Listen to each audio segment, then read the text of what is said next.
జై శ్రీమన్నారాయణ. 2024 జనవరి 22వ తేదీన అయోధ్యలో రామ విగ్రహ ప్రతిష్ఠ జరగనుంది. ఆ మహాయజ్ఞానికి మంత్ర భూమికగా 2023 డిసెంబర్ 14 నుంచి 40 రోజులు అంటే మండల రోజుల పాటు మన వంతుగా రామగాయత్రి మంత్రాన్ని జపించమని నిర్వాహకులు పిలుపునిచ్చారు. శ్రీరామ గాయత్రి జపం. ఓం దాశరథాయ విద్మహే సీతావల్లభాయ ధీమహి తన్నో రామ ప్రచోదయాత్.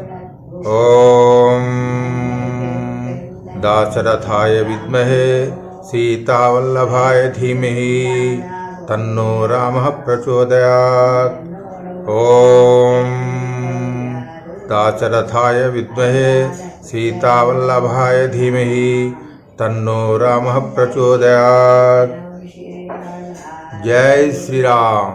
ఈ రామ గాయత్రి జపం కనీసం 108 నుండి 1008 వరకు ప్రతిరోజు పఠించాలని, జపం చేయాలని పిలుపునిచ్చారు. జై శ్రీమన్నారాయణ. జై శ్రీరామ్.